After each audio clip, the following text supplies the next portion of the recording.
अम्मा बाद। आज हम अल्लाह की तौफीक से सूरतुल मुम्तहिना की आयत नंबर 8 से 13 तक तर्जुमा और तफसीर बयान करेंगे। अल्लाह जल्ला शानहू मुझे हक़ और सच कहने की तौफीक अता फ़रमाए, फिर हम सब को उस पर सुनकर उस पर अमल करने की तौफीक मरहमत फ़रमाए। कल जो हमने आयात मुबारका तिलावत की थी उनमें अल्लाह जल्ला शानहू ने कुफ़ार के साथ मुआलात और दिली दोस्ती रखने से मना फरमाया था, और इस सिलसिले में अल्लाह जल्ला शानहू ने हज़रत इब्राहीम अलैहिस्सलाम और उन पर ईमान लाने वाले लोगों का उसवा हसना हमारे सामने बयान फरमाया और हमें उसको इख्तियार करने की, अपनाने की तरगीब दिलाई है। इस ज़िमन में हमने ये आयत मुबारका भी तिलावत की और इसका तर्जुमा बयान किया कि लन तनफ़अकुम अरहामुकुम वला औलादुकुम, कि तुम्हारे अरहाम और तुम्हारी औलादें तुम्हें हरगज़ फ़ायदा नहीं देंगी। तो ये अरहाम से मुराद कौन है और इनका फ़ायदा न देना, इससे मुराद क्या है?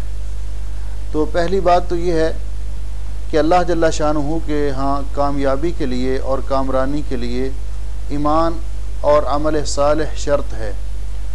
जो आदमी ईमान और अमल सालेह की दौलत से महरूम है उसकी कामयाबी का कोई इम्कान नहीं, क्योंकि कामयाबी के लिए ईमान बुनियादी शर्त है। रसूल अकरम सल्लल्लाहु अलैहि वसल्लम का इरशाद ग्रामी है, आपने फरमाया मम बत्ता बिही अमलहू लम युस्र बिही नसबहू, जिस आदमी के अमल ने उसको पीछे कर दिया उसका हस्ब नसब उसको आगे नहीं ले जाएगा। अगर किसी के पास ईमान नहीं है और अमल साले नहीं है तो उसका हस्ब नसब उसको अल्लाह ताला की गिरफ्त से बचा नहीं सकेगा, उसके किसी काम नहीं आएगा। अल्लाह जल्ला शानहू ने इसके लिए एक बेहतरीन मिसाल हज़रत नूह अलैहिस्सलाम की। हज़रत नूह अलैहिस्सलाम जो कि अल्लाह ताला के जील कदर नबी हैं, उलुल अज़म पैगम्बरों में से हैं, और 950 साल तक उन्होंने अल्लाह के दीन की तबलीग की है। तो अल्लाह जल्ला शानहू ने उनका वाक़या बयान करते हुए फरमाया कि उनका नाफरमान बेटा जो उन पर ईमान नहीं लाया, जब वो उनकी कश्ती में सवार नहीं हुआ, जब अल्लाह रब्बुल इज़्ज़त ने हुक्म दिया कि आप कश्ती तैयार करो और इसमें ख़ुद भी और अपने मानने वालों को भी, अहले ईमान को भी सवार कर लो, तो वो बेटा जब सवार नहीं हुआ तो वो पहाड़ के नीचे खड़ा था जहाँ से पानी अभी इतना बुलंद नहीं गया था। तो नूह अलैहिस्सलाम ने अपने बेटे को आवाज़ देकर कहा कि आइए हमारे साथ कश्ती में सवार हो जाइए, आज अल्लाह के अज़ाब से कोई नहीं बच सकेगा, वही बचेगा जिस पर अल्लाह ताला रहम फरमाएंगे। तो वो बेटा चूँकि उसने अकीदा तौहीद कबूल नहीं किया था, तो उसने जो जवाब दिया, अल्लाह रब्बुल इज़्ज़त ने कुरान करीम में वो जवाब भी नकल किया। उसने कहा सआवी इला जबलिन यासिमुनी मिनल मा, मैं इस पहाड़ की चोटी पर चढ़ जाऊंगा, मुझे वो पानी से बचा लेगा। हालांकि यही एक अकीदा जो सही अकीदे के मुनाफी है और इसी की नूह अलैहिस्सलाम इस्लाह करते रहे, लेकिन उस बेटे ने ये अकीदा कबूल नहीं किया, चूँकि वो शिरक करता था और गैरों को अपना हाजत रवा और मुश्किल कुशा समझता था। इसलिए उसने कहा कि मैं पहाड़ की चोटी पर चढ़ जाऊँगा और यासिमुनी, वो पहाड़ मुझे बचा लेगा मिनल मा, पानी से। तो जब यही गुफ्तगू और बाप और बेटे का मुकालमा जारी था, तो इतने में अल्लाह रब्बुल इज़्ज़त फरमाते हैं कि हाल बैनहुमुल मौज, एक बहुत बड़ी पानी की मौज आई और दोनों के दरमियान हायल हो गई। फ़काना मिनल मुग़रक़ीन, और बेटा उस पानी में गर्काब हो गया, डूब गया। तो नूह अलैहिस्सलाम ने फिर अल्लाह रब्बुल इज़्ज़त की बारगाह में ये इल्तिजा की कि अल्लाह, ये मेरा बेटा है और तेरा वादा है, तेरा वादा भी सच्चा है कि मैं तेरे अहल को बचा लूँगा, तो ये तो मेरा बेटा डूब गया। तो अल्लाह रब्बुल इज़्ज़त ने फरमाया इन्नहु लैसा मिन अहलिक, इन्नहु लैसा मिन अहलिक, इन्नहु अमलुन गैरु सालिह। नबी का बेटा है, नूह अलैहिस्सलाम का बेटा है, डूब रहा है, और अल्लाह रब्बुल इज़्ज़त की बारगाह में वो इल्तिजा भी कर रहे हैं अल्लाह के नबी हज़रत नूह अलैहिस्सलाम, लेकिन नसब ने इस बेटे को कोई फ़ायदा नहीं दिया, क्योंकि अल्लाह रब्बुल इज़्ज़त ने फरमाया इन्नहु अमलुन गैरु सालिह, इसके अमाल अच्छे नहीं, इसने ईमान कबूल नहीं किया और इसके पास अमल सालेह की दौलत नहीं है, तो वो डूब गया।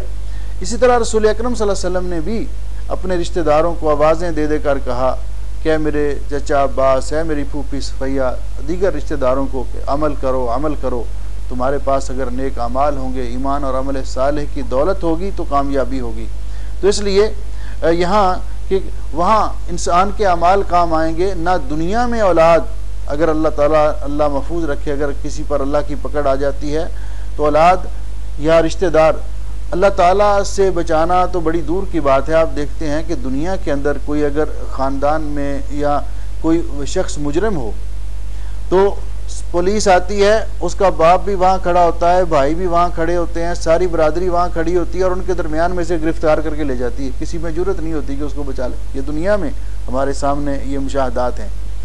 और भले जब कोई बड़ा ओवरटेक कर लेता है तो कोई बड़ा कोई सरबराही क्यों ना हो, उसको भी कोई पुरसाने हाल नहीं होता और ऐसे हालात में सब छोड़ जाते हैं अपने साथ। तो अल्लाह रब्बुल इज़्ज़त फरमाते हैं कि जिनकी खातिर तुम ये काफिरों के साथ इस तरह मोहब्बत के पैगाम मोहब्बत भेज रहे हो और उनके हाथ बढ़ा रहे हो उल्फत का, तो ये तुम्हारे काम नहीं आएंगे। यहाँ एक मसला और है कि यहाँ जिक्र अरहाम, अरहाम से मुराद उलुल अरहाम है और आगे उनका जिक्र किया, इससे मुराद होते हैं रिश्तेदार, करीबी रिश्तेदार। एक होते हैं उलुल अरहाम और एक होते हैं महरम। उलुल अरहाम यानी जो रिश्तेदार इंसान के कराबतदार होते हैं, रिश्तेदार होते हैं, जिनको उलुल अरहाम कहा जाता है, जिनका तल्लुक़ रहम के साथ होता है, इनमें और महरम में फ़र्क है। दोनों अलग अलग चीज़ें हैं कि ये उलुल अरहाम महरम नहीं है, बल्कि उलुल अरहाम कौन है? उलुल अरहाम वो हैं कि इंसान की माँ और बाप की तरफ से जिनके साथ इंसान का नस्बी ताल्लुक़ हो। हुमुल अकारिब मिनन नसब मिन जिहत उम्मे का वाबी का, माँ और बाप की तरफ से जिनके साथ नस्बी रिश्ता हो, खूनी रिश्ता हो, वो इंसान के उलुल अरहाम हैं, वो इंसान के रिश्तेदार हैं, जिनके साथ सिला रहमी करने का हमें हुक्म दिया गया है और सिला रहमी करना इसको लाजमी करार दिया गया है और कता रहमी करने को कबीरा गुनाह करार दिया गया है। और यहाँ तक नबी अलैहिस्सलाम ने फरमाया कि अल्लाह जल्ला शानुहु ऐसा शख्स जो कता रहमी करता है, अल्लाह रब्बुल इज़्ज़त उस पर बहुत नाराज़ है। और आपने फरमाया ला यदखुलुल जन्नत कातिउन, कता रहमी करने वाला, रिश्तेदारियों को तोड़ने वाला, रिश्तेदारों से अलग थलग रहने वाला, वो जन्नत में नहीं जाएगा। इतना बड़ा ये अहम मसला है। तो ये जो रिश्तेदार हैं, जो उलुल अरहाम हैं, हमारे कराबतदार हैं, रिश्तेदार हैं, अजीज़ हैं, जिनके साथ हमारा नस्बी और खूनी रिश्ता है, ये रहम से है। तो रहम से मुराद रहम मादर के, हर बच्चा माँ के रहम में रहता है और वो इंसान की विलादत का एक ज़रिया है। तो इसमें इनकी फिर अल्लाह रब्बुल इज़्ज़त ने दर्जा बंदी मुकर्रर की है। व उलुल अरहाम बादहुम औला बेबाद, उलुल अरहाम में से बाज़ से ज़्यादा करीब हैं। तो मिसाल के तौर पर सबसे पहले जो हमारे हुस्न सलूक के मुस्तहिक हैं, सिला रहमी का जिनके साथ हुक्म दिया गया है, वो माँ है। नबी करीम अलैहिस्सलाम ने फरमाया, जब आपसे पूछा गया कि हम किसके साथ ज़्यादा हुस्न सलूक करें, तो आपने फरमाया उम्मक, आप अपनी माँ के साथ। फिर फरमाया आपकी माँ के साथ। फिर फरमाया माँ के साथ हुस्न सलूक करो और फिर उसके बाद फरमाया अपने बाप के साथ हुस्न सलूक करो। फिर फरमाया सुम्मल अक़रब फल अक़रब, फिर जो उसके बाद होंगे उनके साथ सिला रहमी करो और उनके साथ अच्छा सलूक करो, हुस्न सलूक करो। उसके बाद मसलन बाप है, बाप का बाप है, दादा है, परदादा है, ऊपर तक, ये सारे के सारे हमारे नस्बी रिश्तेदार हैं। फिर बाप की औलाद है, वो कौन है? हमारे भाई, हमारी बहनें बाप की औलाद हैं। दादे की औलाद हैं, चचा और फूफियाँ, ये सारे के सारे। फिर आगे उनकी औलादें हैं। फिर माँ की माँ है, माँ का बाप है, नाना और नानी हैं, आगे उनकी औलादें हैं। फिर उनकी आगे औलाद है, खाला है, मामू हैं, आगे फिर उनकी औलादें हैं। तो ये सारे के सारे हमारे उलुल अरहाम हैं, हमारे रिश्तेदार हैं, जिनके साथ सिला रहमी करने का हमें हुक्म दिया है, खा उनके साथ नस्बी ताल्लुक़ है माँ की तरफ से या बाप की तरफ से, तो खा उनमें से कोई वारिस बनने वाला हो या ना बनने वाला हो, सबके साथ सिला रहमी का हुक्म दिया गया। तो ये सिला रहमी कैसे की जाएगी? उनके साथ मुलाकात रखना, उनकी ज़ियारत के लिए जाना अगर उनको ज़रूरत पड़े तो उन पर ख़र्च करना। रसूल अकरम सल्लल्लाहु अलैहि वसल्लम ने फरमाया है कि आप आम तौर पर सदका करते हैं तो उसका अल्लाह ताला के यहाँ बड़ा अजर है, लेकिन अगर आप वही सदका अपने अजीज़ व अकारब पर करेंगे, उलुल अरहाम पर करेंगे, तो दो आपको अजर मिलेंगे, एक सदका करने का अजर और एक सिला रहमी का अजर। तो इनके साथ तो उनको ज़रूरत पड़े तो ख़र्च करना, बीमार हो जाए तो उनकी इयादत के लिए जाना। इंसान अपने आप को सुपर ना समझे ना कि मैं कुवैत में रहता हूँ जनाब, हमारा स्टेटस बड़ा हाई है, हम तो वहाँ ये रहते हैं, तो ये झोंपड़ी में रहते हैं, इनके पास हम जाएंगे तो उनके पास तो बिठाने के लिए कोई ख़ास सोफ़ा वगैरह भी नहीं, वही तो टूटी फूटी चारपाइयाँ ही होंगी। तो आदमी इन चीज़ों को समझ कर रिश्तेदारों को मिलना तर्क कर दे, छोड़ दे, तो ये अल्लाह के हुक्म की खिलाफ वर्जी है और नाफरमानी है। ऐसे नहीं करना चाहिए, बल्कि ये अल्लाह रब्बुल इज़्ज़त ने एक तकसीम की है जो रिज़्क़ के अंदर किसी को ज़्यादा दिया, किसी को कम दिया, तो अल्लाह जल्ला शानहू ने ये हमारी आजमाइश करने के लिए। दूसरे महरम कौन होता है? तो महरम वो होता है, सबसे पहले जो महरम होता है किसी औरत का, वो उसका खामद होता है, अज़्ज़ौज, खामद। फिर हर वो रिश्तेदार, खा वो नस्ब की तरफ से हो, नस्बी ताल्लुक़ हो, उसके साथ रिश्ता हो, या रज़ात का रिश्ता हो, जिसके साथ हमेशा के लिए निकाह हराम है, जो हमेशा के लिए जिस पर वो औरत हराम है, वो उसका महरम है। अब यहाँ सवाल ये पैदा होता है कि जिस तरह मिसाल बाप है, बाप महरम है, बाप हकीकी बाप हो या रज़ाई बाप हो, भाई महरम है, हकीकी भाई हो या रज़ाई भाई हो। इसी तरह चचा जो हकीकी चचा है वो महरम है, बेटा महरम है, मामू महरम है, ये महरम रिश्ते हैं इंसान के। इसी तरह इनके साथ, तो जिनके साथ निकाह मना होता है उनकी दो किस्में हैं, एक वो कि जिनके साथ हमेशा के लिए निकाह मना, ये महरम है, और एक वो हैं जिनके साथ वक्ती तौर पर निकाह हराम होता है, बाद में जब वो कंडीशन ख़त्म हो जाए तो जायज़ होता है। मिसाल के तौर पर एक आदमी एक औरत से शादी कर लेता है, तो उस औरत की दूसरी बहन इस औरत पर हराम है जब तक पहली बहन उसके निकाह में है। तो जब अगर पहली बहन जो निकाह में थी वो फौत हो जाए या उसको तलाक दे दे, तो दूसरी बहन को उसकी जगह पे ला सकता है, तो इसका माना कि जो बहनोई है वो महरम नहीं है, बहनोई के साथ उम्रे के लिए जाना, बाहर सैर व तफरीह के लिए जाना और अकेले उसके साथ सफ़र करना कि ये हमारा भाई है, तो ये दुरुस्त नहीं है, शरीयत ने कि हाँ ये जायज़ नहीं। इसी तरह खालू है, खालू जो है, जो खाला का शौहर है, तो वो भी, उस पर भी उसके ये भांजियाँ उस वक्त तक हराम है जब तक खाला उसके निकाह में है। अगर खाला फौत हो जाए तो वो इस भांजी के साथ निकाह कर सकता है, दोनों को एक साथ जमा नहीं कर सकता, लेकिन एक साथ निकाह कर सकता है। तो ये खालू जो है, खाला का शौहर, वो भी महरम नहीं है, उसके साथ भी हज के लिए या सैर व तफरीह के लिए नहीं जा सकते। तो ये महरम और उलुल अरहाम में ये फ़र्क है। अब अल्लाह जल्ला शानहू ने फरमाया, जो आयात मुबारका आज जिनकी जहाँ से हमारा दर्स शुरू हो रहा है, तो अल्लाह, इसके पीछे एक मजमून बयान हुआ है कि अल्लाह जल्ला शानहू ने फरमाया है कि उन लोगों के साथ जिन्होंने आपसे लड़ाई की, आपको अपने घरों से निकाला, और जो मुसलमानों के साथ दुश्मनी करने वाले हैं उनके साथ कोई ताल्लुक़, मुआलात और दोस्ती ना रखो। तो उसके बाद अल्लाह जल्ला शानहू फरमाते हैं, एक वाक़या ये पेश आया कि जब पिछली आयात मुबारका ये अहकाम जब नाजिल हो चुके थे, तो उस दौरान जो हुदने का ज़माना था, हुदने का ज़माना वो होता है कि जिसमें लड़ाई बंद होती, फ्री कैन में लड़ाई हो रही थी लेकिन वो लड़ाई बंद हो जाती है जिस दौरान, तो इसको कहते हैं हुदना। इस दौरान यानी सुलह हुदैबिया के बाद जब मुआहिदा हो गया कि मुसलमान और काफिर आपस में लड़ाई नहीं करेंगे, इतने साल तक लड़ाई नहीं होगी, तो वो रिश्तेदार जो अपने रिश्तेदारों से अलग थलग थे, मक्के वाले मदीने नहीं आ सकते थे, मदीने वाले उन्हें नहीं मिल सकते थे क्योंकि आपस में दुश्मनी थी और लड़ाई थी, तो वो अपने अजीज़ों को मिलने के बड़ी उनके दिल में चाहत थी और ख्वाहिशमंद थे। तो वो जब मिलने के लिए आए तो उन्हीं में से एक सैयदा अस्मा बिनते अबी बकर रज़ी अल्लाह ताला अन्हुआ, उनकी माँ जिनका नाम कुतैला और बाज़ ने लिखा और बाज़ ने कतीला इब्ने अब्दुल उज़्ज़ा, इनकी वालिदा वो आई मक्का से अपनी बेटी को मिलने के लिए और उनके लिए वहाँ से तोहफ़े तहाइफ साथ लाईं। जब यहाँ मिलने के लिए आईं तो बेटी ने पिछला जो अल्लाह ताला का हुक्म था उसकी बुनियाद पर माँ को मिलने से गुरेज किया। कहा कि हत्ता कि मैं रसूल अकरम सल्लल्लाहु अलैहि वसल्लम से पूछ लूँ, जब तक आप इजाज़त नहीं देंगे मैं आपसे मुलाकात नहीं कर सकती, आपसे कोई गिफ्ट हदाया और तोहफे नहीं ले सकती।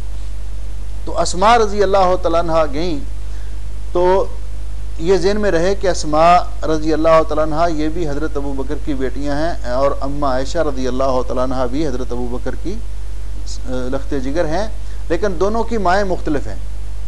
उम्मुल मोमिनीन आयशा रज़ी अल्लाह तआला अन्हा की वालिदा माजिदा का नाम था उम्मे रोमान रज़ी अल्लाह तआला अन्हा, उम्मे रोमान, और इनकी वालिदा का नाम ये जो आई हैं ये अभी ये मुसलमान नहीं हैं, तो इनका नाम था कतीला या कुतैला। ये जब आई हैं तो इन्होंने जाकर रसूल अकरम सल्लल्लाहु अलैहि वसल्लम से पूछा कि मेरी माँ आई हैं मुझे मिलने के लिए, तो क्या मैं उनकी खिदमत करूँ? तो आपने फरमाया सिली उम्मा की, अपनी माँ के साथ सिला रहमी करो, उनकी खिदमत करो। इन लोगों से अल्लाह ताला ने इनके साथ उसने सलूक करने से, इनसे मेल मुलाकात रखने से मना नहीं किया। अल्लाह जल्ला शानहू ने उमूमी तौर पर भी, जिस तरह सूरह लुक़मान में है, अल्लाह जल्ला शानहू फरमाते हैं कि आम हालात के अंदर भी, ये तो ये ख़ास वाक़या था ना, तो वालिदैन अगर वो मोमिन नहीं भी हैं, मुशरिक हैं, उनका अकीदा दुरुस्त नहीं भी है, तो अल्लाह जल्ला शानहू फरमाते हैं वइन जाहदाका अला अन तुशरिका बी, अगर वो आपको इस बात पर मजबूर करें कि आप मेरे साथ शिरक करें, तो ये बात उनकी ना मानिए, फला तुतिअहुमा। लेकिन इसके बावजूद फरमाया वसाहिबहुमा फिद दुनिया मारूफा, दीन के बारे में उनकी बात ना मानिए, दुनियावी मामलात में उनकी खिदमत करिए और उनके साथ उसने सलूक कीजिए। एक ज़ाब्ता यहाँ बयान कर दिया रसूल अकरम सल्लल्लाहु अलैहि वसल्लम ने कि इन्नमा अत्ताअतु फिल मारूफ, मखलूक की वही बात मानी जाएगी जो अल्लाह ताला के हुक्म के मुताबिक होगी, नबी पाक सल्लल्लाहु अलैहि वसल्लम के फरमान के मुताबिक होगी। अगर मुखालिफ होगी तो मखलूक की बात नहीं मानी जाएगी, खा वो वालिदी क्यों ना हो, खा वो वालिदा ही क्यों ना हो। यहाँ जिस तरह अल्लाह रब्बुल इज़्ज़त ने फरमाया कि अगर वालिदैन आपको शिरक करने पर मजबूर करें तो आप उनकी बात ना मानिए, क्योंकि शिरक को अल्लाह ने हराम करार दिया है।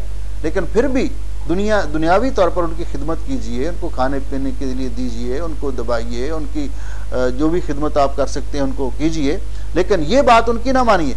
कोई बाप मना करता है मिसाल के तौर पर बेटे को कि भाई दाढ़ी मुंडवा दो, बेटे को दाढ़ी मुंडवा दो, तो बाप की ये बात नहीं मानी जाएगी। बाप का एहतराम सार आँखों पे, बाप काबिल कदर है, काबिल एहतराम है, अल्लाह ने बड़ा मुकाम रखा है वालिदैन का। लेकिन जब वालिदैन वो हुक्म देंगे जो अल्लाह और अल्लाह के रसूल के हुक्म के ख़िलाफ़ होगा तो वो बात नहीं मानी जाएगी। ला ताअता लिमखलूकिन फ़ी मासियतिल खालिक, ये नबी अलैहिस्सलातु वस्सलाम ने कायदा हमें बयान किया, और हमेशा हर मुसलमान को ये मद्दे निगाह रखना चाहिए कि जहाँ अल्लाह की नाफरमानी होती हो वहाँ मखलूक की बात नहीं मानी जाएगी। इसी ज़िम्मन में ये आता है कि एक शौहर अपनी बीवी को हुक्म देता है कि पर्दा नहीं करना। मैं बड़ी बड़ी मीटिंगों में जाता हूँ, बड़े बड़े होटल्स में डिनर होते हैं, प्रोग्राम होते हैं, सारे लोगों की बीवियाँ, उनका लोग देख रहे होते हैं उनको, तू मुँह छुपा के बैठी रहती है, तो लोगों को पता चलना चाहिए कि ये फलां की बीवी है, तो लिहाजा पर्दा ना करो। शौहर की ये बात नहीं मानी जाएगी, शौहर की ये बात नहीं मानी जाएगी, इसलिए कि पर्दा करने का हुक्म शौहर ने नहीं दिया, पर्दा करने का हुक्म इस लड़की के वालिद ने नहीं दिया, वालिदा ने नहीं दिया, भाइयों ने नहीं दिया। पर्दा करने का हुक्म अल्लाह जल्ला शानहू ने दिया है, पर्दा करने का हुक्म अल्लाह ने दिया है, इसलिए उसकी ये बात नहीं मानी जाएगी और उसको समझाया जाएगा कि ये बात शरीयत के ख़िलाफ़ है और ये बात आपकी नाकाबिल कबूल है। इसी तरह कोई औरत कहती है शादी करने के बाद कि माशाल्लाह आप बड़े हैंडसम हैं, बड़े खूबसूरत हैं, मेरा भी जी चाहता है कि आप क्या आपने ये बाल दाढ़ी के चेहरे पे रखे हुए हैं, ज़रा शेव करवा के क्रीम वगैरह लगा के आप भी ज़रा बाहर निकलें तो मुझे भी, मैं फ़ख्र कर सकूँ कि मेरा शौहर नामदार का चेहरा चमक रहा है। तो बीवी की ये बात नहीं मानी जाएगी, बीवी की ये बात नहीं मानी जाएगी, क्योंकि उसका ये मुतालबा अल्लाह और अल्लाह के रसूल के हुक्म के ख़िलाफ़ है, इसलिए ये ज़ाब्ता रहना चाहिए।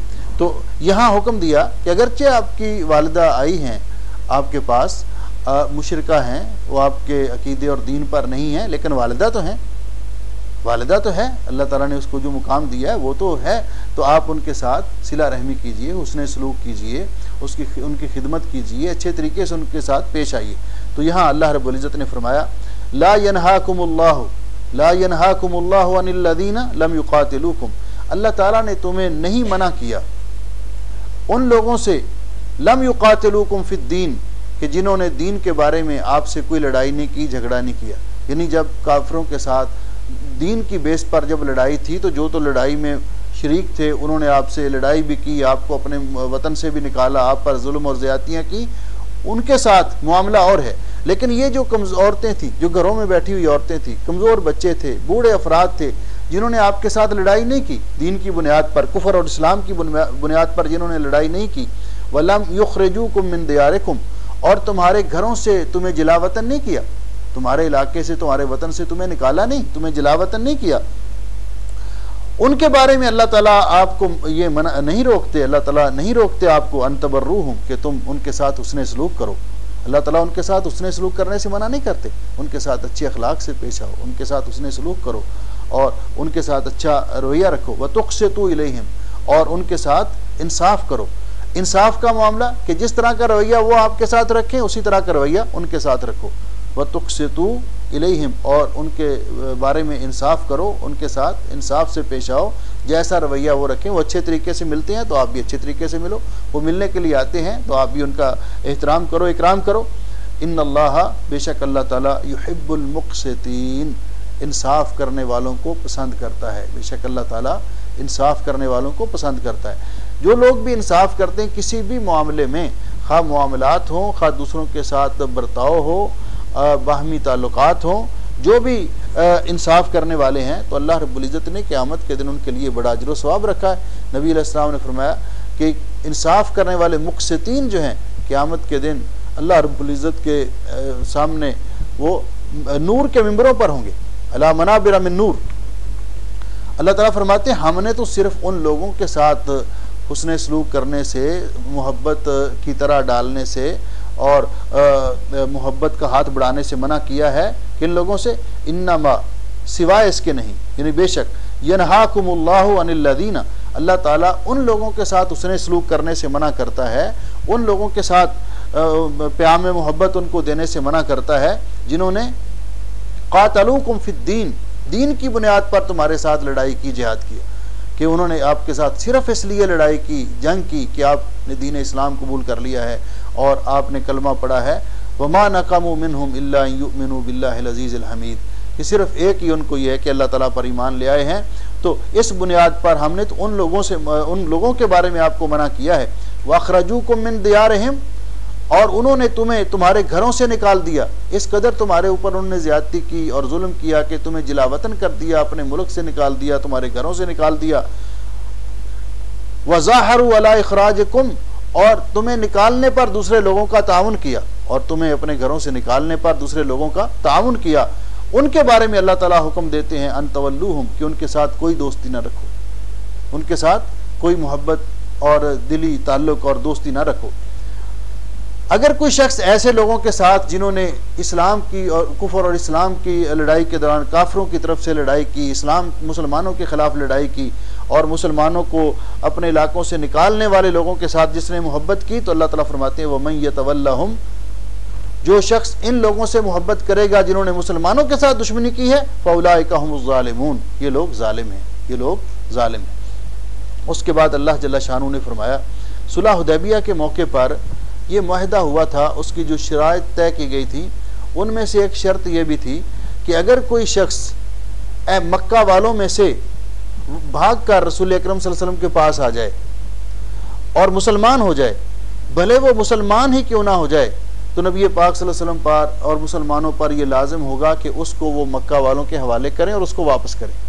लेकिन अगर कोई शख्स मदीना से दीन छोड़कर भागकर मक्के वालों के पास चला जाए तो मक्के वाले उसको वापस नहीं करेंगे, मक्के वाले उसको वापस नहीं करेंगे। ये शर्त बज़ाहिर हमें लगती है कि बड़ी गैर मुनसिफाना सी शर्त है और बड़ी कड़ी शर्त। अगर तो बराबर का मसला होता ना कि ठीक है जी, अगर मुसलमान कोई आ जाए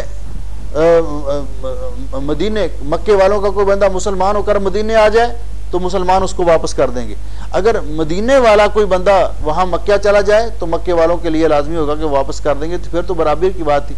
जब ये शर्त हुई तो हज़रत उमर रज़ी अल्लाह तआला अन्हु ने रसूल अकरम सल्लल्लाहु अलैहि वसल्लम की खिदमत में अर्ज़ किया कि हज़रत हम कमज़ोर हैं, हम ये शर्त मान रहे हैं। तो नबी पाक सल्लल्लाहु अलैहि वसल्लम ने जो बात की, आप अल्लाह के नबी, आपने जो शर्त कबूल की हिकमत पर मबनी। तो हज़रत नबी पाक सल्लल्लाहु अलैहि वसल्लम ने हज़रत उमर की बात की तरफ तवज्जो नहीं दी, तो हज़रत उमर फिर हज़रत अबू बकर के पास गए कि अबू बकर, आपने देखा रसूल अकरम सल्लल्लाहु अलैहि वसल्लम ने कितनी कड़ी और सख्त शर्त मान ली है, क्या है? जब उन्होंने शर्त बताई तो हज़रत अबू बकर ने कहा, उमर हुआ रसूलुल्लाह, ये है मुसलमान का ईमान और अकीदा कि उमर वो अल्लाह के रसूल हैं। अल्लाह के रसूल जिसका कलमा पढ़ा जाता है उन पर कोई इतराज़ नहीं किया जाता, वो जो कर रहे हैं ठीक कर रहे हैं, अल्लाह के हुक्म से कर रहे हैं, और अल्लाह रब्बुल इज़्ज़त ने जो कुछ जो उनको जो समझ और जो फ़हम अता किया उसके मुताबिक कर रहे हैं, और यकीनन उसमें मुसलमानों की भलाई और बेहतरी है। अब हम अगर उस पर गौर करें तो इसमें किस कदर भलाई थी। भलाई इसके अंदर ये थी कि मुसलमान का ईमान इतना पुख्ता है, नबी अलैहिस्सलाम ने इसलिए वो शर्त कबूल कर ली कि जो बंदा काफरों का ऐसे हालात में मुसलमान होकर हमारे पास आ जाएगा, उसको वापस भी कर दें तो वो हमारा ही रहेगा, उसको हम वापस भी कर दें तो वो हमारा ही रहेगा। लेकिन अगर कोई बंदा इस्लाम छोड़कर मक्का चले जाए तो हमें ऐसे बंदे की ज़रूरत भी नहीं है। जो दीन इस्लाम जैसा दीन छोड़कर मुर्तद हो जाए और वापस चले जाए तो हमें ऐसे लोगों की, ऐसे माल की ज़रूरत ही नहीं है, ऐसे लोगों की ज़रूरत ही नहीं है। लेकिन जो बंदा ऐसे मुश्किल हालात में, क्या बेड़ियाँ उसके पाँव में डली हुई हैं, उसको सजाएं दी जा रही हैं, फिर भी वो कलमा पढ़ता है अल्लाह अहद अल्लाह अहद, फिर भी वो ला इलाहा इल्लल्लाह मुहम्मद रसूलुल्लाह का इकरार करता है, तो वो आज भी हमारा है, वो कल भी हमारा है। इंशाअल्लाह अल्लाह वो वक्त लाएगा कि जब अल्लाह रब्बुल इज़्ज़त उनके लिए आसानी पैदा करेगा। तो जब ये शर्त हो गई तो जो मर्द आए वहाँ से रसूल अकरम सल्लल्लाहु अलैहि वसल्लम ने मुआहदे के मुताबिक उन मर्दों को वापस कर दिया। उन्होंने कहा जी ये हमारा रिटर्न तहरीरी मुआहदा आपके साथ, एग्रीमेंट है हमारा। तो आपने फरमाया ठीक है ले जाओ। लेकिन फिर औरतों ने आना शुरू कर दिया। तो सबसे पहले जो औरत आई रसूल अकरम सल्लल्लाहु अलैहि वसल्लम के पास ईमान कबूल करके, उम्मे कलसूम बिनते उक़बा इब्ने अबी मुआयत, ये आई। अब ये था कि उन्होंने कहा जी उसी मुआहदे की रूह से कि हमें औरतें भी हमारे जो आई आपके पास, इनको हमारे हवाले करो। और इनके दो भाई वलीद और उमारा ये पीछे लेने के लिए आए मदीने इनको, कि नबी पाक सल्लल्लाहु अलैहि वसल्लम से आकर मुतालबा किया। तो नबी करीम अलैहिस्सलाम ने फरमाया, बाज़ रिवायात में है कि भाई आपके साथ जो मुआहदा हुआ था उस मुआहदे के अंदर लिखा हुआ है कि अगर हमारा कोई रजुल भाग कर आ जाए तो वहाँ औरत का नहीं जिक्र है। उन्होंने कहा नहीं जी ये मुआहदा तो आम है। तो उस वक्त अल्लाह रब्बुल इज़्ज़त ने ये आयत नाज़िल की कि मुआहदा इसी तरह ही है, मर्दों के बारे में, ये औरतों के बारे में मुआहदा नहीं है। और ये फिर नबी करीम अलैहिस्सलाम ने इस औरत को वापस नहीं किया और इसके भाइयों को वापस भेज दिया। और फिर इस खातून ने, इन्होंने हज़रत अब्दुर्रहमान इब्ने औफ के साथ शादी की और इनसे अल्लाह ने उनको बेटा दिया जिनका नाम इब्राहीम था, इब्राहीम इब्ने अब्दुर्रहमान इब्ने औफ। तो अल्लाह जल्ला शानहू ने फरमाया, ये इन आयात का तर्जुमा अब आप तफसीर आपकी समझ में आएगी। इसके पस मंज़र में, या अय्युहल्लज़ीना आमनू, ए ईमान वालो, इज़ा जाअकुमुल मुमिनातु, इज़ा जाअकुम अल मुमिनातु, जब आपके पास मोमिना औरतें आएँ, मुहाजिरातिन, हिजरत करने वाली, यानी हिजरत करके आपके पास मोमिना औरतें आ जाएं, उन्होंने इस्लाम कबूल किया है, वो मक्का से हिजरत करके आपके पास मदीना में आ जाएं, फम्तहिनुहुन्ना, तो उनका इम्तिहान लीजिए, फम्तहिनुहुन्ना, उनका इम्तिहान लीजिए। यही जो आयत नंबर 10 है ना, इसी आयत की बिना पर इस सूरत का नाम है अल मुम्तहिना। इसी बुनियाद पर इस सूरत का नाम है अल मुम्तहिना। अल मुम्तहिना इसको दो तरह से पढ़ा गया है। अल मुम्तहिना अगर निस्बत सूरत की तरफ है तो मुख्तबिरा, यानी इम्तिहान लेने वाली, इस सूरत में इम्तिहान लेने का हुक्म है। और दूसरा पढ़ा गया इसको मुम्तहना, मुम्तहना नून के फतहा के साथ, तो इसका माना फिर वो औरत जिसका इम्तिहान लिया गया, इसमें उस औरत का जिक्र है जिसका इम्तिहान लिया गया। तो अल्लाह जल्ला शानहू फरमाते हैं, जब ये औरतें आपके पास आए, फम्तहिनुहुन्ना, तो इनसे इम्तिहान लीजिए। क्या इम्तिहान लीजिए? हज़रत मुजाहिद से सही सनद के साथ ये मरवी है कि उन्होंने बयान किया कि उनसे पूछा जाएगा, सलूहुन्ना मा जा बिहिन्ना, इनसे सवाल करो कि ये क्यों आई हैं, अब मक्का से मदीना हिजरत करके किस गरज से की बुनियाद पर आई? क्या इनका शौहर इन पर जुल्म करता था तो इस वजह से उसके जुल्म से भागी हुई आई हैं? क्या इनके अहले खाना इन पर जुल्म और ज़्यादती करते थे तो इस वजह से आई हैं? या कि फिर अपने इस्लाम कबूल करके और अपने दीन और इस्लाम को बचाने के लिए आई हैं, तो ये उनसे इम्तिहान लो। फम्तहिनूहुन्ना, उनसे इम्तिहान लीजिए। हज़रत मुजाहिद कहते हैं कि उनसे पूछिए कि क्या चीज़ उनको यहाँ लेकर आई है। जा बिहिन्ना गज़बुन अला अज़वाजिहिन्ना, शौहरों से नाराज़ होकर आई हैं या किसी और गरज से आई हैं। तो अगर तो ईमान की गरज से नहीं आई, दीन के लिए नहीं आई, तो फिर तो उनको वापस किया जाएगा, क्योंकि फिर वो हमारी नहीं है।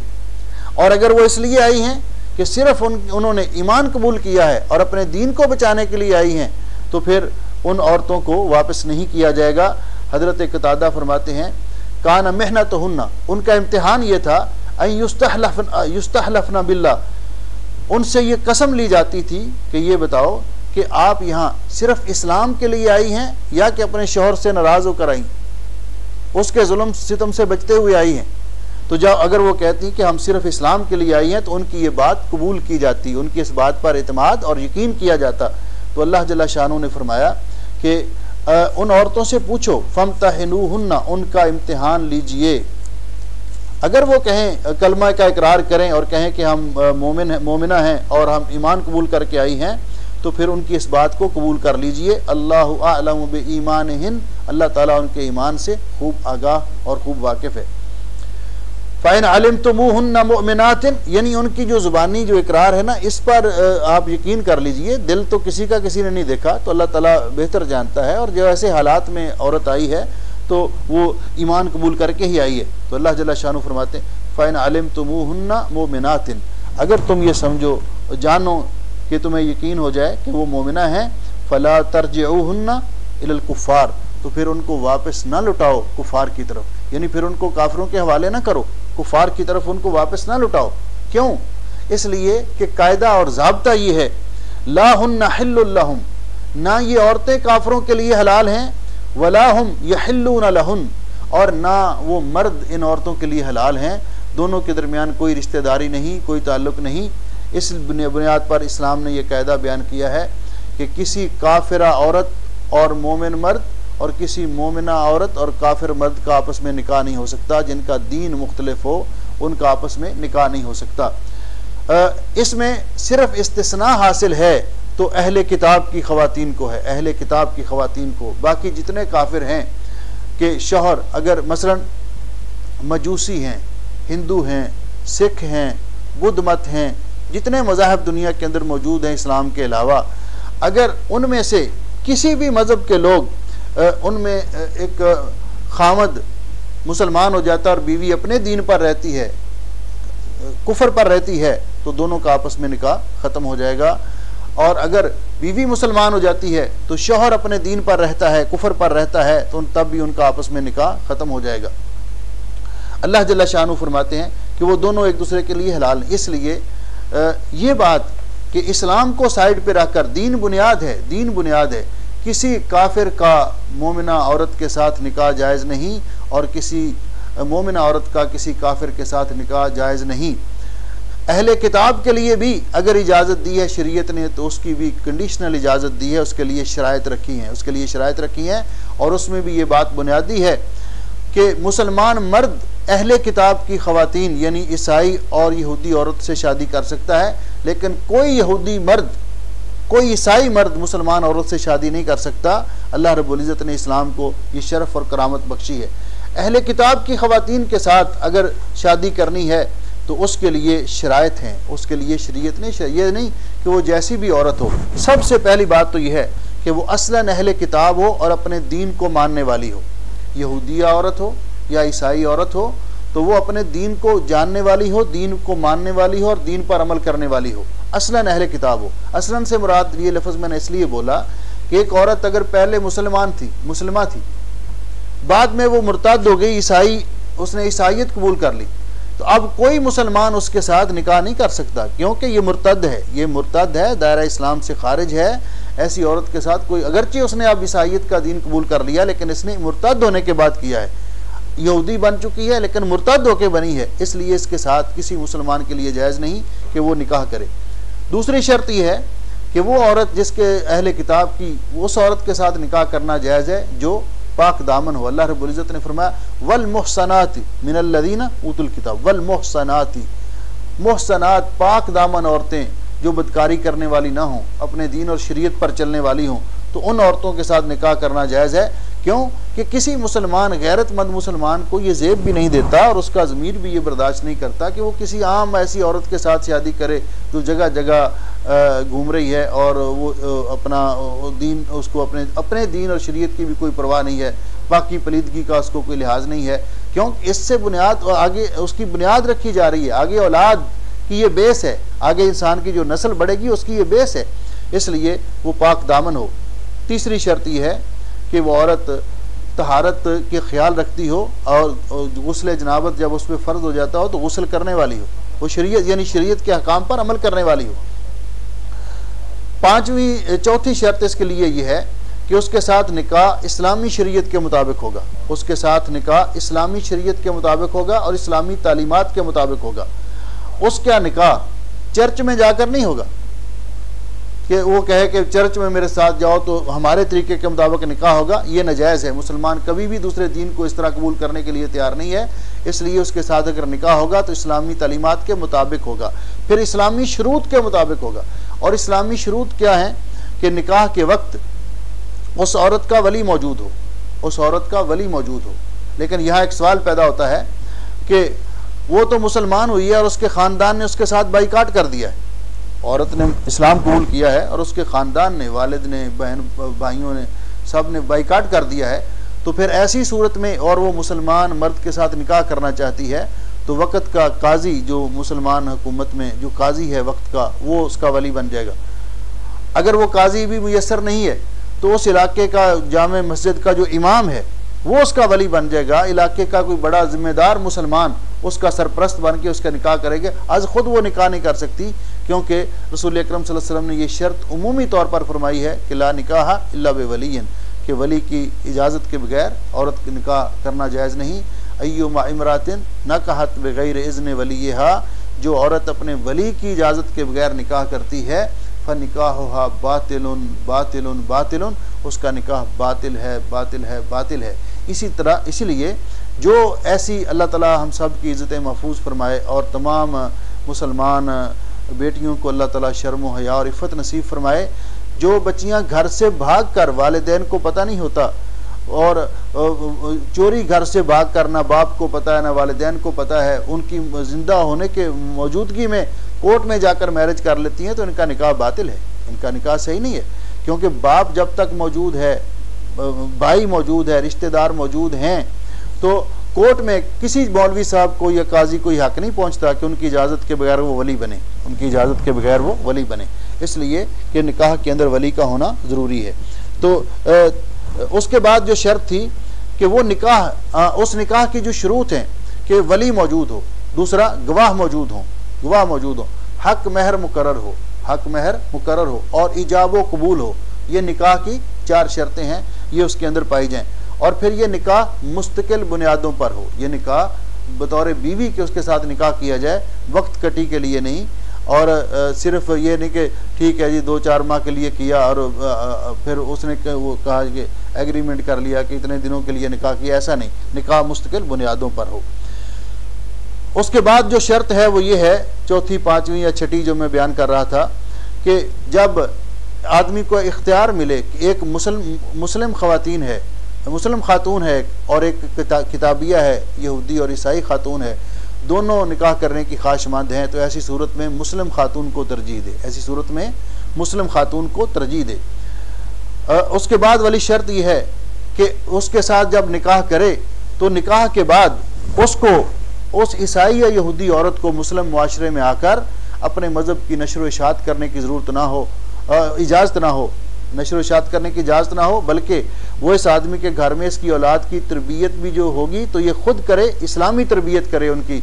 ऐसे ना हो कि वो बच्चों को भी ईसाई बना दे और शौहर साहब को भी वो खींच के ईसाइयत की तरफ ले जाए। ऐसा खदशा हो तो फिर अहले किताब की औरतों के साथ निकाह करना जायज़ और दुरुस्त नहीं है। सवाल ये पैदा होता है कि एक औरत जो है उसके साथ, अहले किताब की औरत के साथ निकाह तो किया, और क्या वो अपने दीन पर ही कायम रहेगी या निकाह करने के बाद उसको इस्लाम लाने पर मजबूर किया जाएगा? तो अहले किताब की औरत के साथ निकाह की इजाज़त है इस हाल में कि वो अपने दीन पर कायम रहे, उसको इस्लाम लाने पर मजबूर नहीं किया जाएगा। क्यों कि दीन इस्लाम इससे मना करता है, ला इकराह फिद्दीन, दीन के बारे में कोई ज़बरदस्ती नहीं। हाँ, उसके साथ अच्छा सलूक किया जाए, प्यार और मोहब्बत के साथ उसके साथ हिवार किया जाए, डायलॉग के ज़रिए और उसके साथ बातचीत के ज़रिए उसको कायल किया जाए। तो अगर वो मुक्तनया हो जाए, उसको यानी अपना इस बात पे वो राज़ी हो जाए और अपनी रग़बत से इस्लाम कबूल करे तो ठीक है। ये इंसान की ख्वाहिश होनी चाहिए कि उसके साथ मुसलमानों जैसा रवैया करे, उसके सामने अच्छे अखलाक पेश करे कि इस्लाम कितने आला अखलाक का हामिल है, तो वो ख़ुद मुतासर होकर मुसलमान हो। तो ये उसकी ख्वाहिश होनी चाहिए मर्द की कि उसकी बीवी मुसलमान हो जाए। लेकिन ज़बरदस्ती उसको मुसलमान करना ये उसके लिए लाजमी नहीं और बल्कि जायज़ भी नहीं। ऐसा इस्लाम भी पुख्ता इस्लाम नहीं होता, वक्ती इस्लाम होता है। तो इसीलिए इस्लाम ने कभी भी तलवार के ज़ोर पर किसी को मुसलमान नहीं किया। जितना इस्लाम फैला अल्लाह की तौफीक से, ये रसूल अल्लाह ताला ने रसूल अकरम सल्लल्लाहु अलैहि वसल्लम को साफ साफ फरमाया, फ़बिमा रहमतिन मिनल्लाहि लिन्त लहुम।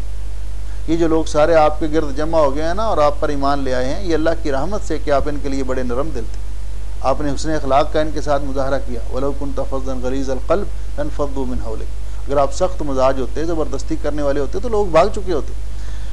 तो अल्लाह जल्ल शानहू फरमाते हैं कि ये ख़वातीन अगर आप उनको आपको पता चल जाए, आपको यकीन हो जाए, आपके सामने वो इकरार कर लें कि वो मोमिना हैं, तो उनको काफिरों की तरफ वापस ना लौटाओ। क्यों कि ये काफिरों के लिए हलाल नहीं है और काफिर मर्द इनके लिए हलाल नहीं। तो जब ये आयात मुबारका नाजिल हुई तो वो औरतें जो मुसलमानों की औरतें जो उधर रह गई थी और अपने दीन पर थी, उन्होंने उनको तलाक दे दी। जिस तरह हज़रत उमर रज़ी अल्लाह ताला की 2 बीवियाँ थी जो मक्का में रह गई थी और ईमान नहीं लाई थी, उन्होंने उनको तलाक दे दी थी कि अब उनका इस आयत के मुताबिक कि अब वो मोमिन मर्दों के लिए वो काफिर औरतें हराम नहीं और काफिर औरतों के लिए मोमिन मर्द हलाल नहीं है। वो उनके लिए हलाल नहीं, वो उनके लिए हलाल नहीं। तो इसलिए अल्लाह रब्बुल इज़्ज़त ने फरमाया।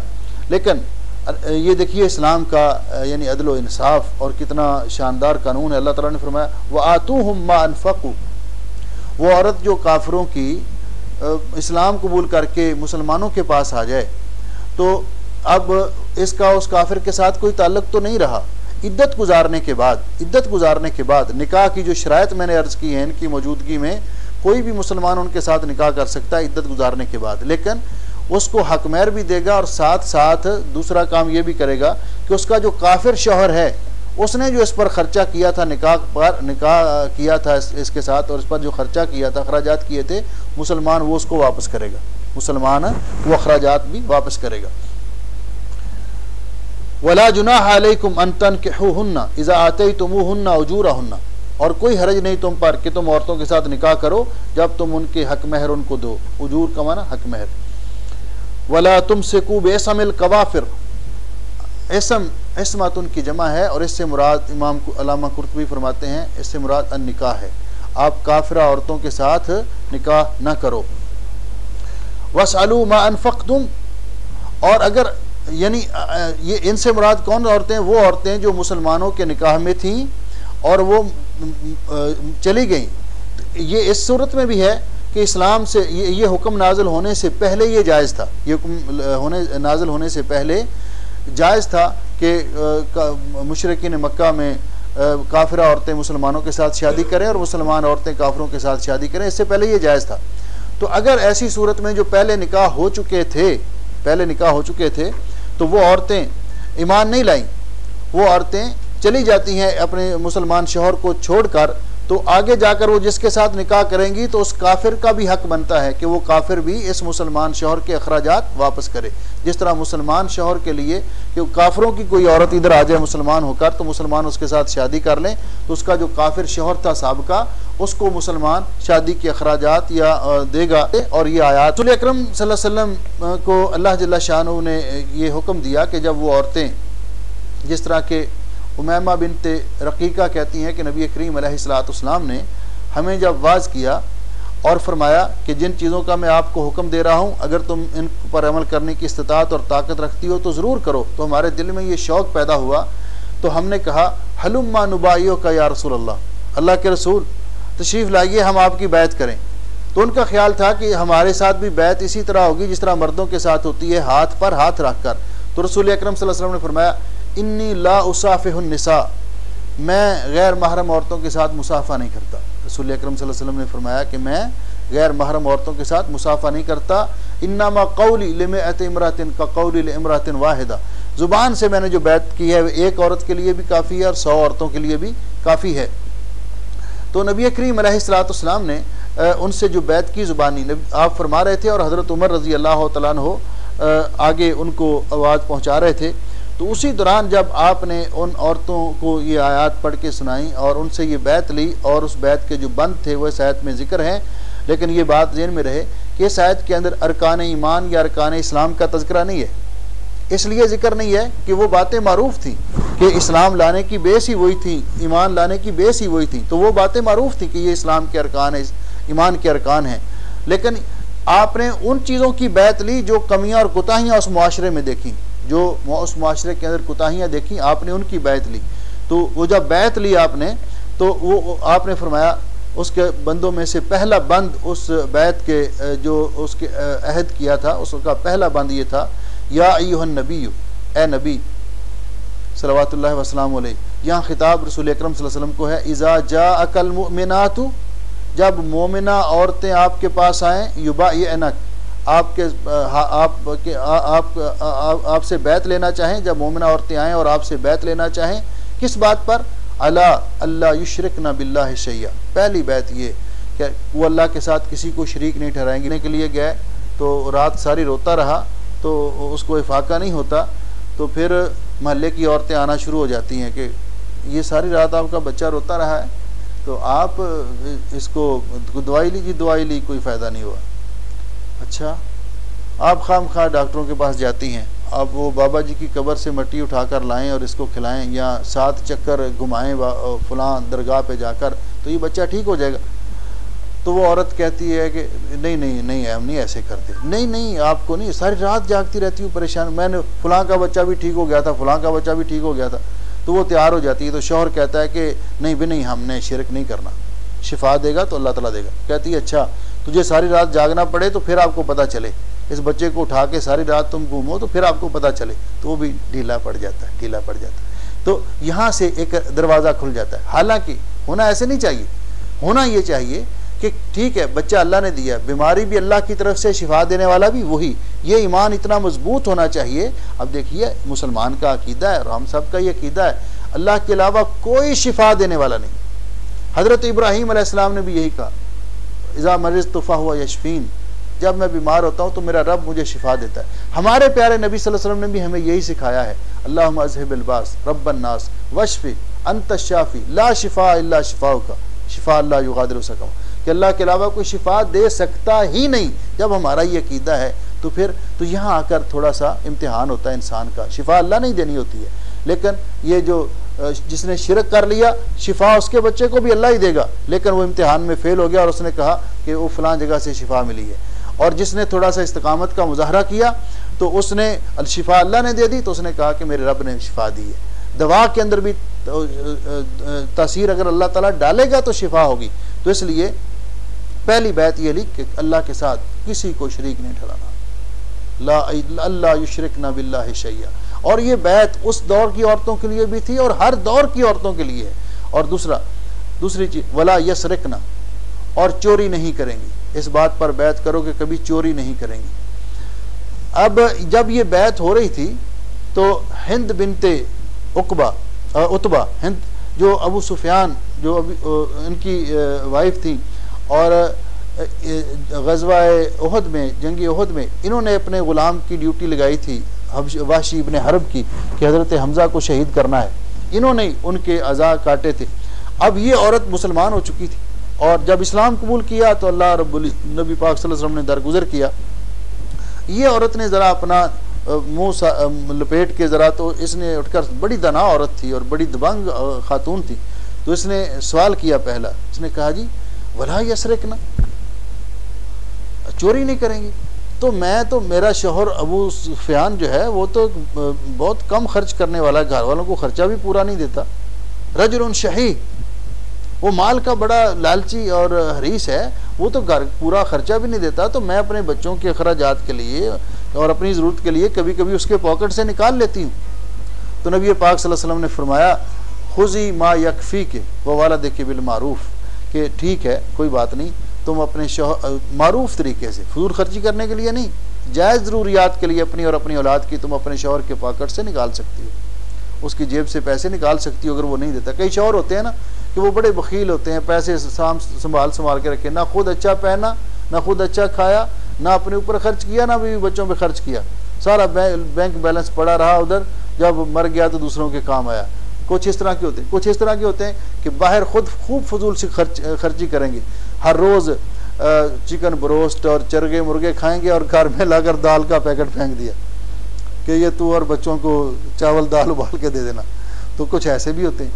तो इनको हुक्म दिया गया वाशिरुहुन्ना बिल मारूफ, घर वालों के साथ अच्छा सलूक करो। आपने फरमाया सबसे बेहतर दिरहम और दिनार वो है कि जो इंसान अपने ऊपर खर्च करता है और उसके बाद जो अपने बीवी बच्चों पे खर्च करता है, जो अपने बीवी बच्चों पे खर्च करता है, इसका भी इंसान को सवाब मिलता है।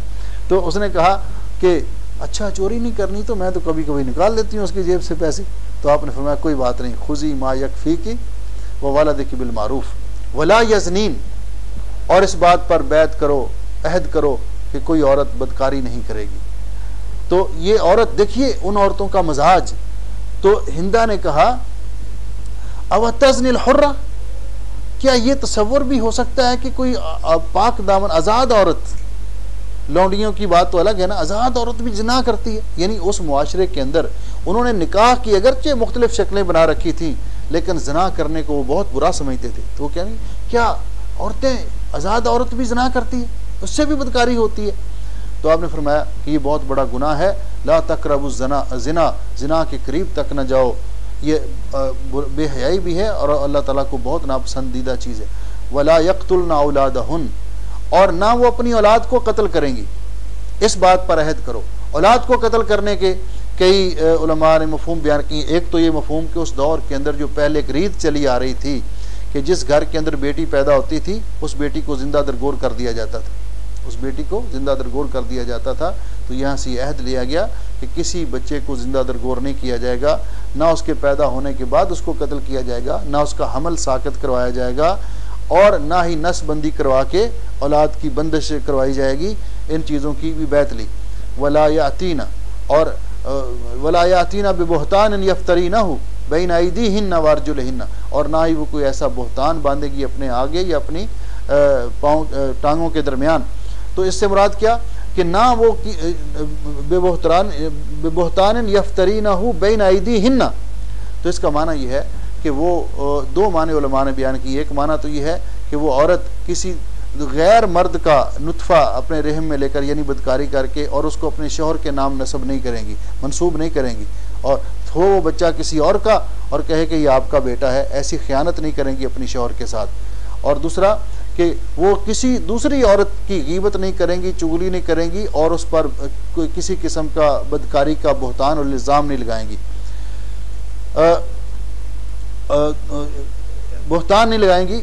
वह अर्जुलिहिन्ना, अर्जुलिहिन्ना से मुराद ये है कि वो अपने औलाद को किसी दूसरे की तरफ मंसूब नहीं करेंगी, और बच्चा किसी का हो और उसको कहें कि अपने शौहर को कहें कि ये आपका है, ऐसे नहीं करेंगी। और उसके साथ साथ ही कि वो अपने इस इज़्ज़त और इस्मत की हिफाजत करेंगी। वला यासीना कफ़ी मारूफ, और किसी तरह भी मारूफ कामों में रसूल अकरम सल्लल्लाहु अलैहि वसल्लम की नाफरमानी नहीं करेंगी। तो इसमें बहुत सारी रिवायात में जिक्र किया गया। इससे मुराद है नौहा खानी, इससे मुराद है नौहा खानी कि वो औरतें किसी के मरने पर आहू बुका नहीं करेंगी, बैन नहीं करेंगी, रोएं और चिल्लाएंगी नहीं। जिस तरह के नबी अलैहि सलाम ने फरमाया कि 4 काम ऐसे हैं मेरी उम्मत के अंदर जो ज़माना जाहलियत के कामों में से बाकी हैं, और उनमें से फरमाया अल-फ़ख्रु बिल अहसाब व तानु फिल अंसाब, कि एक काम ये है कि अपने हसब नसब पे फ़ख्र करना कि आदमी समझे मैं बड़े ख़ानदान का हूँ। हाँ, हालांकि अल्लाह ताला के यहाँ जो इज़्ज़त और तकरीम है, इन्न अक्रमकुम इंदल्लाहि अत्क़ाकुम। अत्तानु फिल अंसाब, दूसरे के नसब में ताना जनी करना, दूसरों को कमतर समझना, हकीर अपने से तसव्वुर करना। वल इस्तिस्क़ाउ बिन नुजूम, और सितारों के ज़रिए बारिश तलब करना, यानी ये एतकाद रखना कि बारिश इसलिए हुई कि फ़लाँ सितारा फ़लाँ जगह पे आया, और सितारों के साथ अपनी किस्मतें वाबस्ता करना ये, और सितारों के ज़रिए मुस्तकबिल के हवाल मालूम करना, ज़ायचे बनाना, इल्म नजूम जिसको कहते हैं। तो फरमाया ये ज़माना जहलियत के काम है, हमारी उम्मत के अंदर ये दीन इस्लाम के अंदर जायज़ नहीं। और चौथा अन्नियाहा, नौहा खानी करना। आपने फरमाया नौहा खानी करने वाली औरत जो किसी के आदमी के फौत हो जाने पर, किसी अजीज़ के फौत हो जाने पर आहो बुका करती है, नौहा खानी करती है, गिरेबान चाक करती है और अपने चेहरे पर तमाचे मारती है, तो नबी अलैहि सल्लम फरमाया उसका मेरे साथ कोई ताल्लुक़ नहीं है। और साथ ये फरमाया कि ऐसी औरत को क़यामत के दिन गंधक की शलवार और तांबे की कमीज़ पहनाकर आग लगा दी जाएगी। ऐसी औरत को जो नौहा खानी करती है, बैन करती है, बेसब्री का मुजाहरा करती है। बल्कि हमें हुक्म तो ये दिया गया है कि जब कोई अजीज़ फौत हो जाए, जब कोई ऐसा हादसा हो, तो हम क्या करें? सब्र का मुजाहरा करें। और अल्लाह रब्बुल इज़्ज़त ने फरमाया वलनबलुवन्नकुम बिशैय्यिन मिनल खौफ़ि वल जू' व नक़्सिम मिनल अम्वालि वल अनफ़ुसि वस्समरात वबश्शिरिस साबिरीन अल्लज़ीना इज़ा असाबतहुम मुसीबह क़ालू इन्ना लिल्लाहि व इन्ना इलैहि राजिऊन उलाइका अलैहिम सलवातुम मिर रब्बिहिम व रहमा व उलाइका हुमुल मुहतदून। तो ये सब्र करने का हमें हुक्म दिया गया। और सब्र होता कब है? रसूल अकरम सल्लल्लाहु अलैहि वसल्लम ने यह भी बयान कर दिया। नबी पाक सल्लल्लाहु अलैहि वसल्लम एक औरत के पास से गुजरे, वो अपने बेटे की कब्र पे बैठी रो रही थी। तो अब इतनी गम में अपने वो मशगूल थी, परेशान थी कि नबी पाक सल्लल्लाहु अलैहि वसल्लम ने उसके पास से गुजरते हुए कहा कि बहन सब्र करो। तो उसने आगे से कहा कि जिसका बेटा फौत हुआ होता है उसको पता होता है कितना सदमा है। तो आप चले गए, आपने कोई तरज़ नहीं किया, चले गए। तो किसी ने आकर उससे कहा कि तुम्हें पता है आपको किसने ये बात कही थी? कहा नहीं मुझे नहीं पता। और रसूलुल्लाह सल्लल्लाहु अलैहि वसल्लम थे। तो वो बहुत परेशान हुई। इसी वक्त उसने अपने कपड़े चादर ओढ़ी और आपके पीछे गई। तो कहने लगी हज़रत मैंने सब्र किया। तो आपने फरमाया अस्सब्रु इंदा सदमतिल ऊला, सब्र उस वक्त होता है जब गम या परेशानी शुरू होती है। इसको सब्र नहीं कहते कि 2-4 दिन खूब रो के गला बैठ गया, आंखें सूज गई और फिर कहा अच्छा हमारा सब्र ही है। इसको नहीं कहते सब्र। सब्र जब पहले मुसीबत आती है स्टार्ट में, तो इंसान कहता है इन्ना लिल्लाहि व इन्ना इलैहि राजिऊन, सब्र का मुजाहरा करता है। तो फरमाया फबायिअहुन्ना, अगर इन चीज़ों का वो इकरार कर लें तो आप उनसे बैत लीजिए। वस्तगफिर लहुन्नल्लाह, और उनके लिए बख्शिश की दुआ भी कीजिए। अल्लाह ताला से उनके लिए बख्शिश की दुआ भी कीजिए। इन्नल्लाह गफूरुर रहीम, बेशक अल्लाह ताला बख्शने वाला मेहरबान है। या अय्युहल्लज़ीना आमनू, ऐ ईमान वालो, ला ततवल्लौ कौमन गज़िबल्लाहु अलैहिम, कभी ऐसी कौम के साथ दोस्ती ना रखो जिन पर अल्लाह का गज़ब नाज़िल हुआ, जो अल्लाह के यहाँ मग़ज़ूब अलैहिम है। इससे मुराद बाज़ मुफस्सिरीन ने लिखा कि यहूद व नसारा हैं, और बाज़ ने कहा कि तमाम काफिर हैं जो भी मग़ज़ूब अलैहिम हैं, उनके साथ कभी भी दोस्ती ना रखो। क़द याइसू मिनल आखिरा, ये आखरत के अजर व सवाब से इस कदर मायूस हो चुके हैं, नाउमीद हो चुके हैं। कमा याइसल कुफ़ारु मिन अस्हाबिल कुबूर, जिस तरह के काफिर कब्रों वालों से मायूस हो चुके हैं, काफिर कब्रों वालों से मायूस हो चुके हैं। तो इसके उलमा ने 2-3 मफ़हूम बयान किए। एक मफ़हूम तो ये है कि जिस तरह काफिर ये जो कब्रों में दफन कर रहे हैं जिनको, इनसे मायूस हो चुके हैं, क्योंकि मुशरिकीन मक्का का ये अकीदा था कि मरने के बाद ज़िंदा होना ये कोई मसला नहीं, कोई मरने के बाद दोबारा उठाया नहीं जाएगा। इसलिए जब वो किसी अपने फौत शुदा को दफनाते तो कहते कि भाई ये आपके साथ आखिरी मुलाकात है, क्योंकि वो इस बात पर यकीन नहीं रखते थे कि क़यामत के दिन दोबारा ज़िंदा उठाया जाएगा। दूसरा, जो कब्रों में जा चुके, अल कुफ़ार मिन अस्हाबिल कुबूर, जो कब्रों में जा चुके वो काफिर, उनको वहाँ जाकर यकीन हो चुका है कि अब हमारी अजाब से छुटकारे का कोई यकीन नहीं, कोई इम्कान नहीं है, तो वो मायूस हो चुके हैं। कमा याइसल कुफ़ार मिन अस्हाबिल कुबूर। इसी तरह तीसरा मफ़हूम ये बयान किया कि इसी तरह वो आखिरत के अजर व सवाब से मायूस हो चुके हैं, जिस तरह ये काफिर जो अपने मुर्दों को दफन कर रहे हैं, ये समझ रहे हैं कि ये दोबारा हमारे पास नहीं आएंगे, इनसे मायूस हो चुके हैं। बाज़ लोगों ने इसके मफ़हूम और भी कई अपनी तरफ से बयान किए हैं, लेकिन इसका सही मफ़हूम वही है जो हज़रात सहाबा इकराम रिज़वानुल्लाह अलैहिम अजमईन से मरवी है और हदीस पाक की किताबों के अंदर मौजूद है। जिस तरह के तिबरानी ने सही हसन सनद के साथ हज़रत कतादा से रवायत किया है कि अल काफिर ला यरजू लिक़ा रब्बिही वला अजरहू, काफिर अपने रब की मुलाकात की भी उम्मीद नहीं रखता और ना अजर व सवाब की उम्मीद रखता है, इससे वो मायूस हो चुका है। ये माना है इस आयत का। हज़रत मुजाहिद कहते हैं कि वो आखिरत के सवाब से मायूस हो चुके हैं। हज़रत हसन कहते हैं अल कुफ़ार लहिया क़द याइसू मिनल अमवात, ये जो जिंदा काफिर हैं ये मुर्दों से मायूस हो चुके हैं कि ये मुर्दे ना हमारे पास आएंगे, ना हमारे किसी काम आ सकते हैं, और ना इनसे दोबारा मुलाकात होगी। तो इस तरह कद याइसू मिनल आखिरा, वो आखिरत के अजर सवाब से इस कदर मायूस हो चुके हैं जिस तरह के कुफ़ार मिन अस्हाबिल क़ुबूर, कब्रों वालों में से जो काफिर हैं वो मायूस हो चुके हैं अल्लाह की रहमत से और बख्शिश से। यहाँ तक आज सूरत अल मुम्तहिना की तफसीर ख़त्म हुई। आपका कोई सवाल है तो आप कर सकते हैं जी।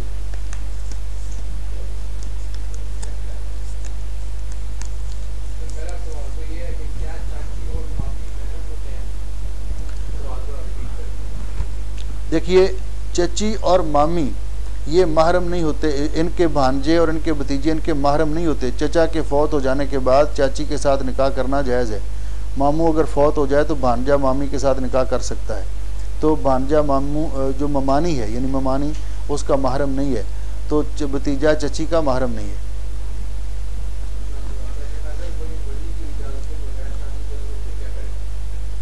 वली की इजाज़त के बगैर अगर उसने शादी की तो उसकी ये शादी बातिल शुमार होगी और फिर वली को राज़ी करके दोबारा से उसका निकाह किया जाएगा वली की रज़ामंदी और सरपरस्ती में।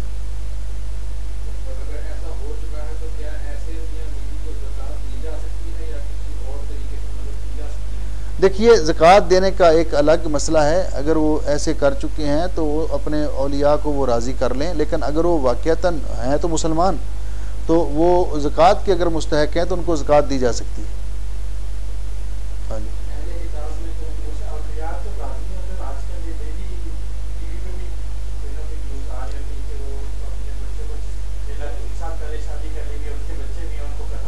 यही बात यही शरीयत ने इसी रास्ते को रोकने की कोशिश की है कि औलिया जो हैं ये जितनी इस तरह की लव मैरिज होती है ना और इस तरह की शादी, ये देर पा नहीं होती।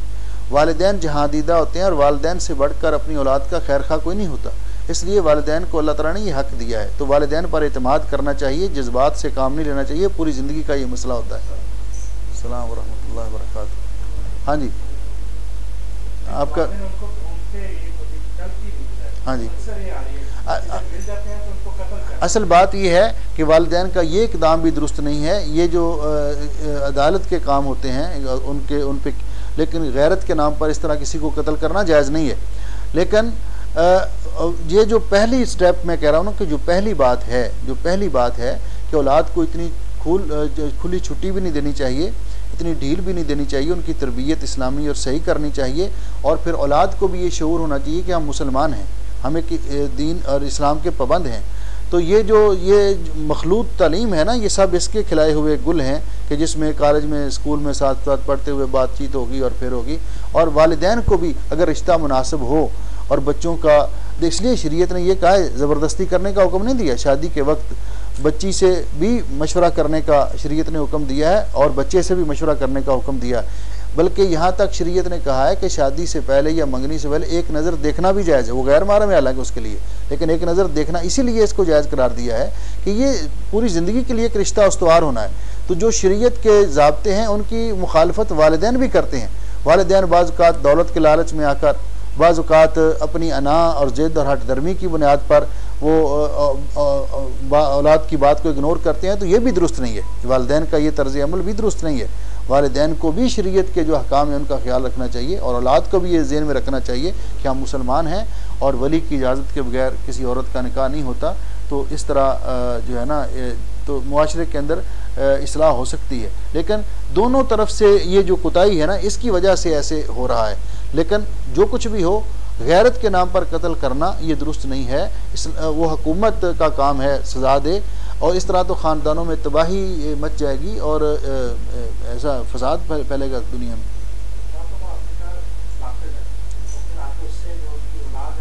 जब निकाह ही गलत है या इनका ही गलत है, अबू दाऊद की एक दूसरी रिवायत में दूसरे लफ्ज़ भी हैं, मैंने उनको आमदन छोड़ दिया, फ़ही अज़ानियतुन, ये अल्फाज भी हैं।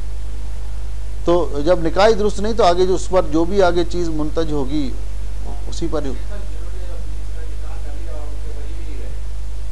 तो कोई ना कोई वली तो मौजूद होगा। बाप नहीं है तो चचा होगा, भाई होगा, दादा होगा या कोई और होगा, कोई ना कोई वली तो। हाँ जी, हाँ ठीक है।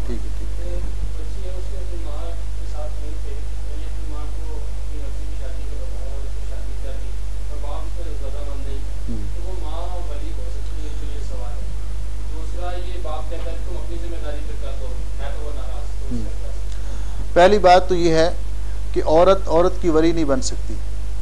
शरीयत में कोई औरत वली बन के दूसरी का निकाह नहीं कर सकती, वली सिर्फ मर्द बनेगा। औरत का वली बनना ये वली ना होने के बराबर है। शौहर भी अगर किसी को वकील बनाना चाहता है तो उसको भी चाहिए किसी मर्द को वकील बनाए, किसी मर्द को वकील बनाए। ये जो बरात का इस तरह इजहार कर रहा है ना, इस तरह वो इससे बरी जुम्मा नहीं होगा, क्योंकि वो घर का सरबराह है, वो घर का सरबराह है। और इतना कहकर वो इससे बरी जुम्मा नहीं होगा कि ठीक है जी जो मर्जी करो, मेरे सामने जो मर्जी करते रहो। वो उस घर का जिम्मेदार है। क़यामत के दिन उससे पूछा जाएगा कि आपने इस तरह डील किस बेस पर दी थी। हाँ जी, हाँ। तो ऐसी सूरत में अगर पहले कोई निकाह हो जाता है तो अल्लाह, एक तो इस्लामी हुकूमत हो तो ऐसे लोगों को सज़ा होगी जो किया उन्होंने गलत किया, लेकिन लाइल्मी और जहालत की बुनियाद पर है तो वो अल्लाह से इस्तिग़फ़ार करें, फिर वली की मौजूदगी में निकाह होना चाहिए।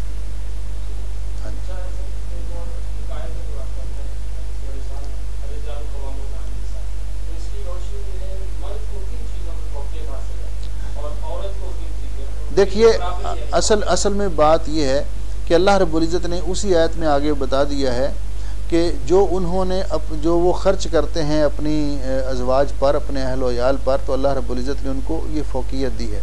दूसरा, अल्लाह जल्ला शानहू ने मर्द को कवाम इसलिए बनाया कि रसूल अकरम सल्लल्लाहु अलैहि वसल्लम ने फरमाया, जब एक सहाबी ने पूछा था कि हज़रत बाकी लोग अपने बादशाहों के दरबारों में जाते हैं तो वो उनको सजदा करते हैं, तो आपसे बड़ा कौन है दुनिया में, तो हम भी आपको ताज़ीम के लिए सजदा करें? तो नबी अलैहि सल्लम ने फरमाया कि नहीं, इस हमारी शरीयत में सजदा इबादत भी गैरुल्लाह के लिए हराम है और सजदा ताज़ीम भी गैरुल्लाह के लिए जायज़ नहीं।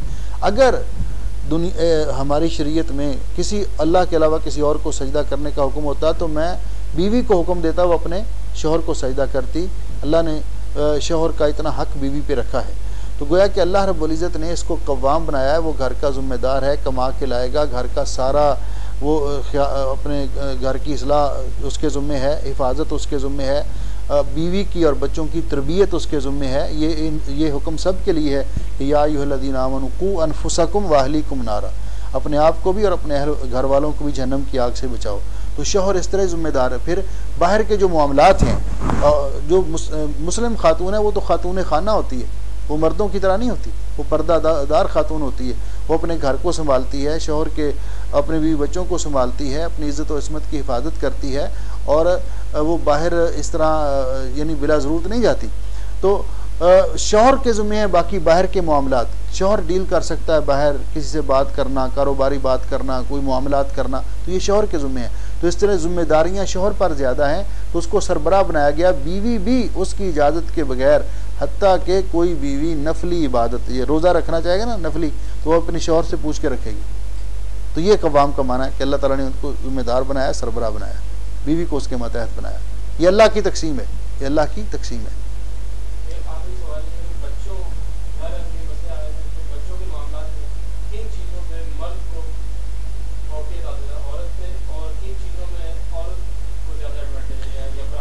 देखिए, एक सवाल आया इमाम मालिक रहमतुल्लाह अलैह के पास, अल्लामा कुर्तुबी ने जिक्र किया है।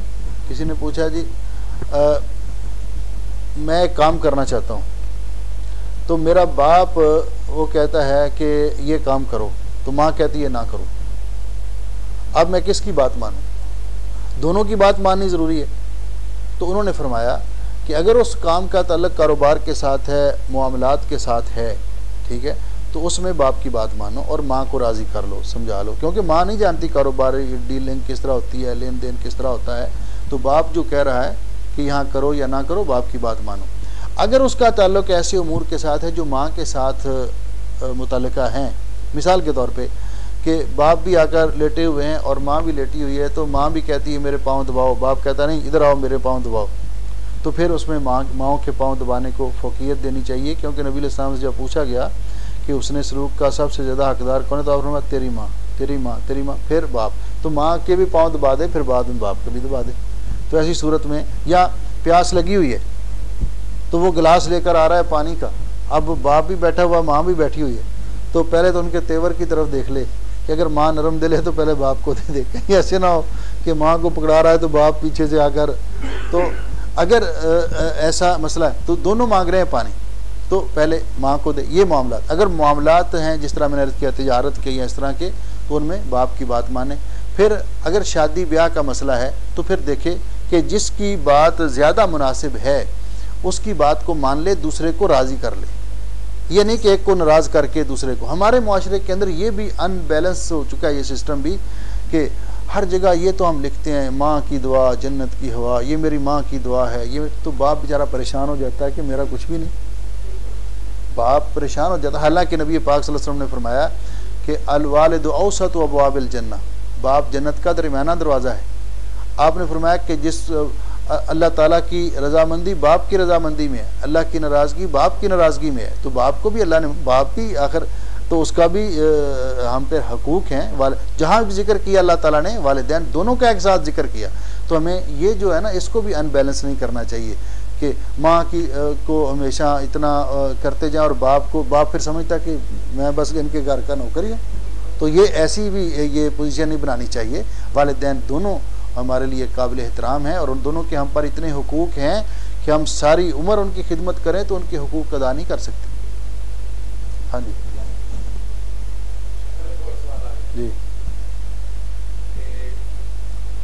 अगर तो लड़की मुसलमान हो जाए और बड़ी इजाज़त ना दे रहा, मैंने दर्स के दौरान ये जिक्र कर दिया है कि लड़की ईसाई थी, यहूदी थी, हिंदू थी, सिख थी, मुसलमान हो गई और उसके वली जो है उसको निकाह की इजाज़त नहीं दे रहे या उन्होंने उससे के साथ बाइकाट कर रखा है, तो ऐसी सूरत में जो काजी है वक़्त का वो वली बन जाएगा।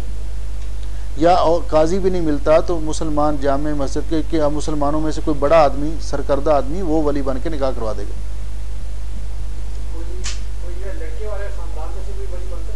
क्या नहीं, नहीं वो इस सूरत में है जब और कोई भी ना हो और उस ख़ानदान का कोई बंदा वो इलाके का सरबराह हो। नहीं, वो बाप काफिर ना है, नॉन मुस्लिम है ना।